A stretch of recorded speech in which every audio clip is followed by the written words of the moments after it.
Formal nang inilunsad ng Ministry of Public Order and Safety o MPOS-BARM ang Public Safety Election Awareness Campaign Series bilang bahagi ng paghahanda para sa kauna-unahang Bangsamoro Parliamentary Elections sa 2026.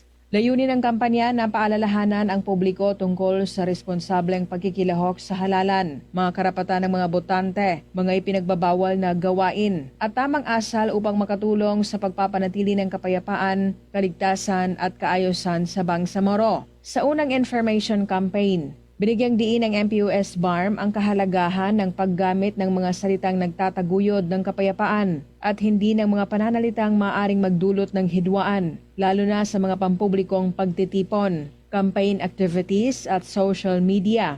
Batay sa Bangsamoro Autonomy Act No. 35 o Bangsamoro Electoral Code of 2023, particular ang Article 8, Section 1, Subsection C. Ipinagbabawal ang paggamit ng mapanirang puri, mapanlait, bastos, at mapanghamak na pananalita sa panahon ng kampanya dahil maituturing itong election offense. Hinihikayat din ng MPOS ang publiko na mag-isip muna bago magsalita, umiwas sa mapang-abusong pananalita, at piliin ang kapayapaan upang mapanatiling maayos at kapanipaniwala ang kauna-unahang parliamentary election sa Bangsamoro.